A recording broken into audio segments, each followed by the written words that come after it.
আজকের এই ঘটনাটি আপনাদের আত্মাকে জাগিয়ে তুলবে। এক মায়ের গর্ভ থেকে জন্ম নেওয়ার পর যে শিশু কাঁদেনি, বরং পুরো গ্রামে যার আজানের ধ্বনি শোনা গিয়েছিল, তার গল্প এটি। এটা কি কোনো অলৌকিক ঘটনা ছিল, নাকি আল্লাহর কোনো বার্তা? রজনপুর গ্রামে বাস করত হামিদ ও সারা, এক দরিদ্র কিন্তু ধর্মপ্রাণ দম্পতি। বিয়ের 10 বছর কেটে গেলেও তারা ছিলেন নিঃসন্তান। হামিদ শহরে শ্রমিকের কাজ করত, আর সারা ঘরে বসে সেলাই। অভাব থাকা সত্ত্বেও তাদের মন ছিল আলোকিত। প্রতি রাতে আল্লাহর কাছে তাদের আকুতি ছিল একটি সন্তান। অবশেষে তাদের দোয়া কবুল হল। সারা মা হতে চললেন। গ্রামের হিন্দু মুসলিম সবাই তাদের জন্য দোয়া করল। 9 মাস পর এক বর্ষার রাতে সারার প্রসব বেদনা উঠল। গ্রামের একমাত্র হাসপাতালে তাকে নিয়ে যাওয়া হলো, যেখানে মুসলিম রোগী খুব কমই যেত। ডেলিভারির রাতে হাসপাতালের অপারেশন থিয়েটারে ঘটল সেই অলৌকিক ঘটনা। জন্ম নেওয়ার পর শিশুটি কাঁদল না। ডাক্তার আর নার্সরা অবাক হয়ে দেখলেন শিশুটির মুখ থেকে কান্নার বদলে বের হল আল্লাহু আকবরের মৃদুধ্বনি, যেন এক নিষ্পাপ আজান। হামিদের হাত কাঁপছিল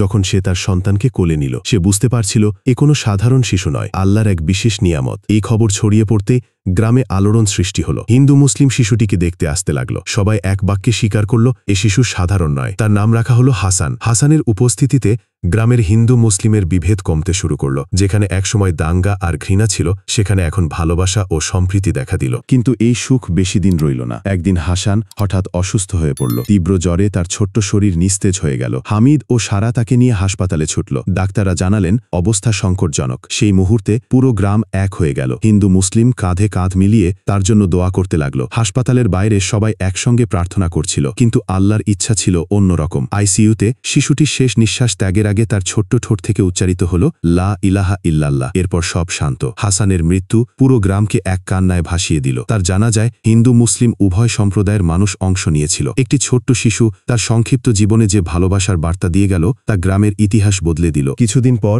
গ্রামবাসীরা সবাই মিলে হাসানের স্মৃতিতে একটি মসজিদ নির্মাণ করল। সেই মসজিদের নাম দেওয়া হল মসজিদে হাসান, যা আজও সেই গ্রামে হিন্দু মুসলিম ঐক্যের প্রতীক হয়ে দাঁড়িয়ে আছে। এক শিশুর জন্ম ও মৃত্যু কিভাবে একটি গ্রামের ভাগ্য বদলে দিতে পারে, তারই এক সত্য কাহিনী। ঘৃণা নয়, ভালোবাসা দিয়েই পৃথিবী সুন্দর হয়। পবিত্র কুরআনে আল্লাহ পাক বলেন, মনে রেখো আখিরাতের তুলনায় দুনিয়ার জীবন নিতান্তই তুচ্ছ। সূরা তাওবা 38। তো বন্ধুরা, এই ছিল আমাদের আজকের ভিডিও। ঘটনাটি আপনার হৃদয় স্পর্শ করলে চ্যানেলটি সাবস্ক্রাইব করুন।